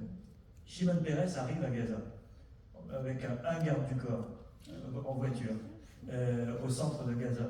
C'est invraisemblable d'imaginer ça. Il n'y a pas d'hélicoptère, il n'y a pas de force de drone exactement. Et on arrive à un très mauvais moment. Arafat a une crise de Parkinson. Donc on a un homme totalement diminué. L'entretien se passe pas bien parce que, en gros, c'est son porte-parole qui lui souffle les réponses et il les marmonne. Et donc voilà, on a un Pérez qui est brillant et comme toujours, et de l'autre côté un homme très affaibli. Donc c'est pas très intéressant, il y a juste une réponse qui est assez drôle où on lui demande comment vous voyez la région dans 40 ans, et il répond ça sera le Benelux. Et ça c'était Arafat. D'ailleurs, sur ce plan-là, il était comme Pérez. Une belle phrase qui faisait rêver. Et ensuite, il nous garde à déjeuner. Donc on est 8 personnes autour de la table, on était 4 journalistes, Arafat, Pérez et 2 assistants d'Arafat. Donc le déjeuner est pathétique parce qu'Arafat il tremble, il mange, il s'en met partout. Enfin, je ne décris pas la scène, c'est terrible. Pérez meuble en racontant sa dernière rencontre avec Mitterrand et les mondanités, etc. pour occuper le déjeuner. Et à la fin, il y a une scène assez étonnante. Arafat se fait apporter une pomme, il épluche difficilement la pomme, il coupe la pomme en 8 morceaux, il se lève et il nous donne une tranche de pomme à chacun. Voilà, petit geste symbolique. C'est ça le choix que j'ai fait. Pour l'année 2023, c'est un peu différent, parce que je me suis rendu compte que j'avais consacré une dizaine de chroniques depuis le 1er janvier, entre le 1er janvier et le 7 octobre, sur France Inter et dans l'Obs, où j'ai aussi une chronique, à Israël. Et à partir de la création de la nouvelle coalition avec l'extrême droite, avec Ben-Gvir et Smotrich. Et chacune de ces chroniques se terminait à peu près par la même phrase, c'était « ça va dans le mur, ça va exploser, c'est pas possible ». Et évidemment, évidemment, je ne vais pas vous dire que je savais ce qui allait se passer. Moi, je pensais que ça allait exploser en Cisjordanie, comme tout le monde pensait ça d'ailleurs à l'époque. Il y aurait une troisième intifada, ou en tout cas qu'il y aurait de la violence en Cisjordanie. Je ne m'attendais absolument pas à Gaza et pas sous cette forme. Mais en tout cas, voilà, je me suis dit que cet élément de contexte-là, que ce soit le soulèvement d'une partie de la population devant les projets de réforme judiciaire de Netanyahou, les pyromanes Ben Gvir et Smotrich sur la colonisation, tout ce qui se passait pendant les 6-7 mois qui ont précédé, voilà, personne ne s'y intéressait, mais c'était écrit. Je voudrais terminer la présentation de ce livre en vous lisant un petit extrait qui me semble donner un peu la tonalité du livre. C'est à la page 79. La tragédie israélo-palestinienne n'a pas commencé le 7 octobre, mais cette journée et les suivantes ont alimenté des torrents de haine difficilement surmontables. Le massacre sans précédent commis ce jour-là par les Palestiniens, le récit des traitements cruels et indignes subis par les victimes, la prise d'otages de masse, rien de tout cela ne sera oublié par les Israéliens. De même, la méthode et le nombre de victimes civiles de la revanche israélienne, les enfants tués dans les bombardements, la destruction de quartiers et d'infrastructures qu'il faudra une génération à reconstruire, marqueront à tout jamais la mémoire palestinienne. Témoins impuissants de ce double cataclysme, nous pouvons baisser les bras devant ce déferlement de violence aveugle, ou nous pouvons, en prenant en compte la douleur des uns et des autres, tenter de tisser à nouveau le fil d'une cohabitation sur la même terre, dans la paix, la sécurité et la dignité qui ont manqué jusqu'ici. Je trouve que c'est une belle conclusion. Merci bien.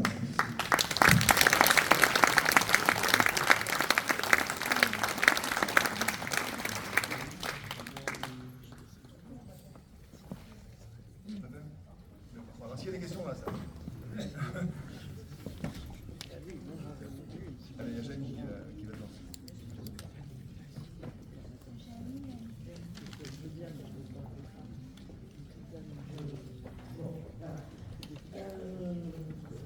On a écouté des choses très intéressantes et en même temps on est dans une situation avec des témoignages, je veux dire des images qui sont singuliers chacun. Mais sans vouloir vous forcer à jouer les prophètes, si vous pouviez par une espèce d'analyse prospective nous dire un peu comment vous voyez dans les prochains mois, voire prochaines années, les prochains mois, la situation d'Israël, l'avenir et ce conflit. Oui, c'est une question simple, hein, réponse à deux mots. J'avais écrit il y a quelque temps déjà, quelques semaines, que pour que quelque chose de cet ordre-là puisse se décider, il y a besoin de 3 données préalables. Alors, je vous l'annonce, l'une d'elles, c'est terminé, c'était l'idée que ce soit Kamala Harris qui l'emporte et non pas Donald Trump. Donc ça, c'est terminé. En tout cas, pour les 4 ans à venir. La deuxième hypothèse, c'était que pour que quelque chose puisse se dessiner dans ce sens-là, ce qu'on a appelé le jour d'après, il faut qu'aux prochaines élections, quel que soit le moment où elles aient lieu, puisqu'en Israël elles peuvent avoir lieu à n'importe quel moment, il suffit que la Knesset décide de se dissoudre, il faut que Netanyahou perde ses élections. Si Netanyahou est réélu, ce qui en démocratie est tout à fait concevable, surtout dans une démocratie parlementaire où il n'y a pas de mandat limité, à ce moment-là, il n'y a absolument aucune perspective de l'ordre de la réconciliation ou de la paix. Voilà. Il ne peut y avoir que le maintien du statu quo, voire même, grâce à Trump, le renforcement de la domination israélienne et, je dirais même, le contrôle, peut-être pas de toute la bande de Gaza, mais en tout cas du nord de la bande de Gaza, avec même perspective d'implantation très là-bas. Et puis, il faut, troisième précondition, pour ainsi dire, il faut que émerge un leadership côté palestinien, quelqu'un qui prendrait conscience de l'impasse politique dans laquelle le Hamas a effectivement conduit les Palestiniens. Impasse, attention, je suis honnête, partielle, parce que c'est vrai, comme Pierre l'a dit tout à l'heure, nous avons tous vécu depuis 10 ans, notamment après les révolutions arabes, sur l'idée que la Palestine a perdu de sa centralité, ça devient... Et la condition pour que ça reste un conflit marginal, c'est que ça reste, ce que ça a été pendant une quinzaine d'années, un conflit de faible intensité. Là, nous avons eu la démonstration, de part et d'autre, que c'est tout sauf un conflit de faible intensité, et que ça peut avoir des débordements régionaux, et que ça peut, comme on a employé la phrase, embraser, sinon le monde, en tout cas la région. Justement, on parle beaucoup de conflits israélo-palestiniens, mais qu'est-ce qu'on peut dire du rôle de l'Iran dans cette affaire? Parce que c'est un élément, une composante qui est fondamentale. Effectivement, c'est sûr que c'est de l'obstacle. Alors, de deux choses l'une. Là, encore une fois, nous ne savons pas exactement si Trump est déterminé, comme il l'a laissé entendre, à en finir avec le régime des Mollahs. Les intentions, c'est très bien, après il faut le réaliser. Et ça demande donc là une intervention militaire, israélo-américaine, israélienne avec le soutien des États-Unis. Tout ça est aussi possible, bien qu'on nous dit d'un autre côté que Donald Trump ne veut plus mobiliser les États-Unis dans la guerre.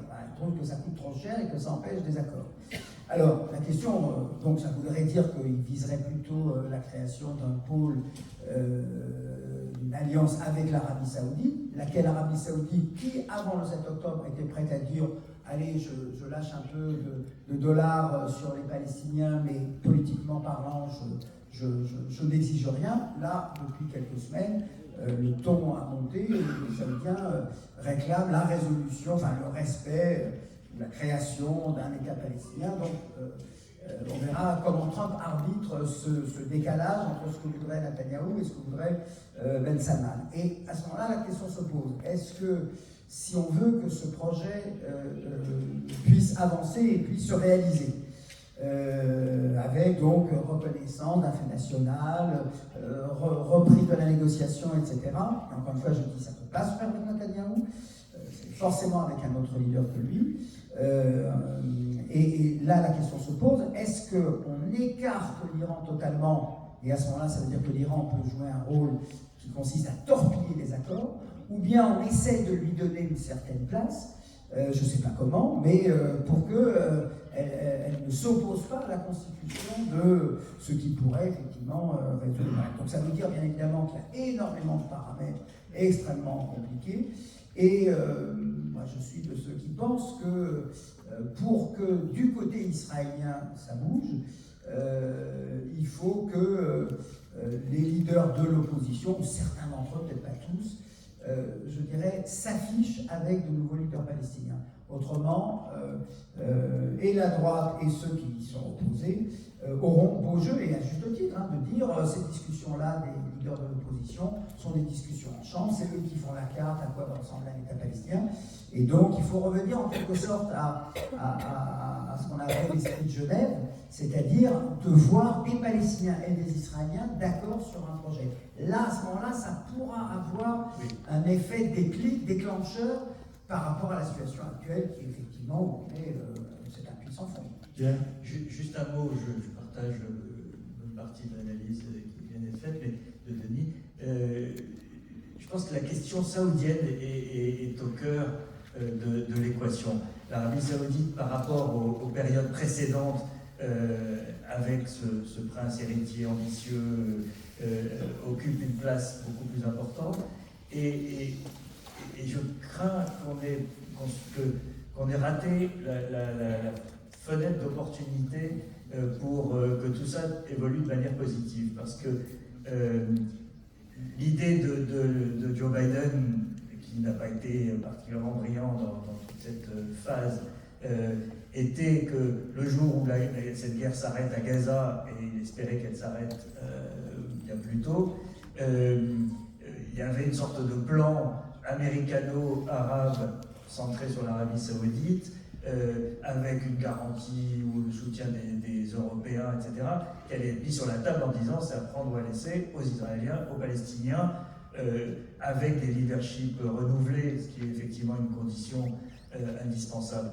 Et cette fenêtre-là, elle est en train d'être fermée, d'abord parce qu'il y a le facteur Trump qui change tout, et les Saoudiens, aujourd'hui, sont dans une position qui a évolué. Il y a quelques jours seulement, il y avait un sommet à Riyad avec l'Iran, où la conclusion de ce sommet, c'était une demande ferme de ne pas attaquer l'Iran. Donc si les Saoudiens aujourd'hui ne sont plus en soutien d'une opération contre l'Iran, ça change quand même sacrément la donne. Et on oublie, parce que il y a trop d'événements qui se passent, mais il y a quelques mois, lorsque l'Iran a attaqué pour la première fois directement Israël, il y a eu les interventions des armées, des aviations américaines principalement, mais aussi britanniques et françaises, mais l'aviation jordanienne, c'est quand même pas rien. La reine est palestinienne, plus de la moitié de la population jordanienne est palestinienne. L'aviation jordanienne a tiré sur des missiles et des drones iraniens pour protéger Israël. Et ça s'est fait, on l'a su par la suite, avec des remontées de renseignements de l'Arabie Saoudite, des Émirats et du Qatar. Ce qui est sans précédent. Et en plus, ils ne l'ont jamais démenti, ça a été publié, et donc il y a ce petit moment dans lequel le monde arabe était dans une optique plus favorable qui n'a pas été suivie de fait et qui aujourd'hui pourrait retomber. Mais voilà, je pense que Trump est trop imprévisible pour qu'on puisse tirer des plans sur la comète à ce stade. On va donner la parole à la musicante et au public. J'aimerais, Denis, te poser une question. Je suis très heureux de te revoir. Nous t'avions accueilli pour un colloque sur les relations Israël-Diaspora à l'Institut Maïmonide en 2008. La question que je vais te poser a trait au rapprochement entre Israël et les États sunnite, dans la crainte effectivement commune de l'Iran chiite. En quoi les massacres du 7 octobre, le pogrom monstre, le plus grand pogrom à l'encontre du peuple juif depuis la Shoah, et la réponse violente israélienne sur Gaza peut changer la donne sur ce rapprochement entre Israël et les sunnites. Alors, je dirais que, et je crois que ça peut même expliquer aussi les atermoiements de la diplomatie française et même américaine. C'est-à-dire qu'il faut bien comprendre, et c'est donc à plus forte raison valable pour le monde arabe et le monde sunnite, c'est que on ne sait jamais trop qui on soutient. Est-ce qu'on soutient, quand on soutient Israël, est-ce qu'on soutient son droit à la légitime défense? Est-ce qu'on soutient ce qu'elle considère comme une guerre existentielle? Et en quel cas le soutien est, on va dire, général, là-dessus, ça ne fait pas, il n'y a pas d'hésitation. Ou bien, comme il s'agit de ce Premier ministre avec cette coalition, inévitablement, peut-être qu'on roule pour un dessein dont Netanyahou s'est bien gardé de dire quel il serait. Et donc on se dit, attends, on est en train de soutenir quoi? L'occupation de la bande de Gaza par Israël pour une longue durée au nom du primat de la sécurité? Et c'est ça qui fait que les diplomaties étrangères sont... on voit bien qu'initialement, il y avait une sorte de ligne de partage, vous l'avez tous ressenti, entre une opinion publique militante, que pas toute l'opinion publique, mais qui s'est beaucoup manifestée, les étudiants notamment, quelques intellectuels aussi, et une diplomatie qui, foncièrement, est du côté d'Israël. Et j'ai envie de dire pour une raison très simple, c'est qu'il est absolument inconcevable pour l'Europe d'être du côté du Hamas ou du Hezbollah. Donc, ils sont forcément pour Israël. Mais comme, dès le départ, Netanyahou a dit « je ne dirai rien sur la suite, sur ce qu'on a appelé le jour d'après ». Alors là, l'inquiétude remonte.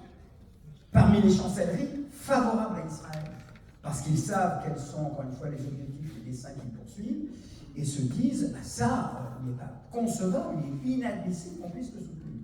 Et c'est pour ça que vous avez, alors chez Macron, ça prend un tour presque un peu excessif, c'est-à-dire une sorte de va-et-vient permanent, c'est même pas du en même temps, c'est une fois un coup pour Israël, une fois un coup bas pour Israël, si j'ose dire. C'est pas la position classique de la France sur ce... C'est un peu la... Alors, ça a été très accusé, parce que si on fait l'itinéraire de Macron, qui commence par une coalition internationale contre le Hamas, je vous rappelle, c'était quand même son projet immédiat, et des phrases un peu... Et en même temps, voilà, il faut relativiser, parce que des phrases aussi difficiles à entendre. Il y en a eu quand même pas mal autour. Et voilà, mais c'est du même ordre qu'une cérémonie, c'est-à-dire c'est du symbolique, c'est du rituel, stratégiquement parlant, comme l'a dit Pierre, lorsqu'il s'est agi de défendre le territoire israélien avec l'aide de la France a été au rendez-vous. Donc si vous voulez, c'est un peu, je dirais, si vous permettez cette comparaison, c'est un peu comme De Gaulle avec les États-Unis. Alors, on aime bien lui taper dessus, on reconnaît la Chine, la guerre du Vietnam c'est pas bien, mais quand il y a l'hémicycle de Cuba, on est du côté des États-Unis. Voilà. C'est-à-dire, et ça, alors pas pour les mêmes raisons, parce que on ne sait pas quel est, ou on a peur, je ne dis pas qu'on ne sait pas, on a peur que derrière ce soutien qu'on demande de la part du monde arabe, du bloc occidental et des États-Unis, on fait émerger un scénario auquel tout ce monde-là n'a surtout pas envie de se. Si on veut avoir un petit moment pour les signatures que je pense beaucoup d'entre vous attendent, deux dernières réactions de Oui, alors je voulais répondre à la question de Janine. C'est qu'on a affaire à deux peuples traumatisés. Les Palestiniens sont traumatisés par tout simplement le fait que Gaza, une nouvelle fois, est attaqué par l'armée israélienne. Du côté israélien, les Israéliens sont traumatisés parce que le 7 octobre est tombé en morceaux cette idée que l'État juif protège les juifs. Et donc c'est un traumatisme extrêmement lourd à porter, plus il y a le quotidien que je n'ai pas besoin de décrire, encore des morts des deux côtés aujourd'hui, les gens qui sont depuis le 7 octobre sur le front, les otages, les personnes déplacées. Et puis, par rapport, disons, et puis là, donc la question est un petit peu là pour faire écho à ce que Pierre et Denis ont dit, c'est au fond, qui parle avec qui? C'est-à-dire que dans cette situation de traumatisme mutuel, est-ce qu'il y a quelque part des leaderships qui émergent? Bon, on sait, et on l'a dit, que derrière le Hamas, eh bien pas très loin, il y a l'Iran, le Qatar, la Turquie qui ne veulent pas forcément du bien à Israël et une solution. Et puis, du côté d'Israël, je ne sais pas si on en a toujours conscience, mais l'un des plus anciens dirigeants au monde s'appelle Benjamin Netanyahu, parce que la première fois qu'il est arrivé au pouvoir, c'était au siècle dernier, c'était en 1996. Il avait d'ailleurs battu Shimon Peres, vous en souvenez les amis. Et aujourd'hui, je crois qu'il est en capacité d'aller jusqu'au bout de ce mandat qui devrait se terminer en 2026, parce qu'il a une coalition fabuleuse avec Ben Gvir, avec Smotrich. Là, il a fait rentrer un tout petit parti politique avec Gideon Sa'ar. Donc, à mon avis, pour le moment, sauf accident, je pense qu'il est tranquille, et donc jusqu'en 2026. Donc, tout ça pour dire que encore une fois, et je veux dire une banalité, Israël est en guerre. Et quand on est en guerre, eh bien, on a aussi des raisonnements qui ne sont pas pour le jour d'après. Pour le moment, on est pour aujourd'hui. Qu'est-ce qui va se passer? Merci. Une dernière question pour Charles, si tu veux. Courte la question, courte la réponse. Question du professeur Charles Sultan. Courte, hein?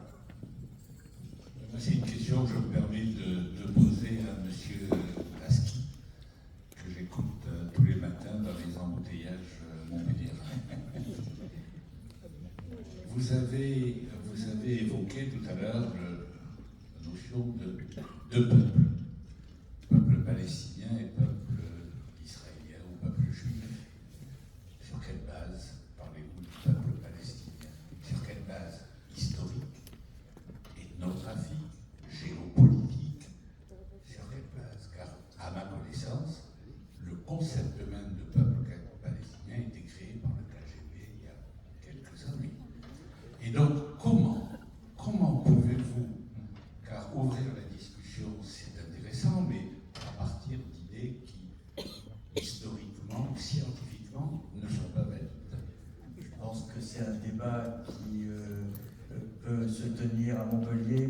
de sens sur le terrain. Allez voir les gens que j'appelle palestiniens et demandez-leur qui ils sont. Voilà, ils vous diront, mais les Palestiniens, c'est un faux débat. Franchement, vous pouvez remonter dans l'histoire autant que vous voulez et essayer de délégitimer l'existence d'un peuple. Ce peuple se considère comme tel. Et vous savez, il y a aussi cette histoire, aussi, les peuples se constituent aussi par les épreuves. Et je vais employer un gros mot, la Nakba. Je raconte une scène, je termine là-dessus. En 1993, donc il y a eu les accords d'Oslo, l'espoir de paix, etc. Et on parlait de réconciliation à l'époque. Plus personne n'en parle aujourd'hui, mais on en parlait à l'époque. Et j'avais rencontré des universitaires israéliens et palestiniens qui avaient envie de dialoguer, mais qui ne savaient pas trop comment, où, ils étaient dans des sphères différentes. Je les avais invités chez moi à dîner. Et le Palestinien commence à parler, il dit voilà, si on veut s'entendre un jour, il faut qu'on comprenne ce qu'il y a dans votre tête. Et il dit, je reconnais que nous, on a sous-estimé la Shoah, parce qu'on s'était dit c'est un truc d'Européens, c'est pas notre affaire, on n'a rien à voir avec ça, on ne veut pas s'y intéresser. Il dit on a eu tort parce que c'est constitutif de votre conscience collective, la peur de disparaître, l'extermination, etc. Et donc l'Israélien était très content d'entendre ça. Le Palestinien continue et dit vous, de votre côté, vous devez comprendre l'importance de la Nakba pour nous. Et là, le dialogue s'est arrêté, parce que autant la Shoah est un événement, à part quelques négationnistes, mais qui est inscrit dans l'histoire et dans les livres d'histoire, autant la Nakba a été documentée par des historiens israéliens. Les livres existent, ils sont dans toutes les librairies israéliennes, mais ce n'est pas dans les livres d'histoire, et c'est pas, l'État n'a jamais assumé cette part de responsabilité. Et donc, il y avait un décalage entre les deux, et puis l'équivalence était difficile à entendre pour l'israélien. Mais cette histoire de la Nakba, est-ce que vous savez que les 2/3, sinon plus, des habitants de la bande de Gaza sont des réfugiés de 48, des familles de réfugiés de 48.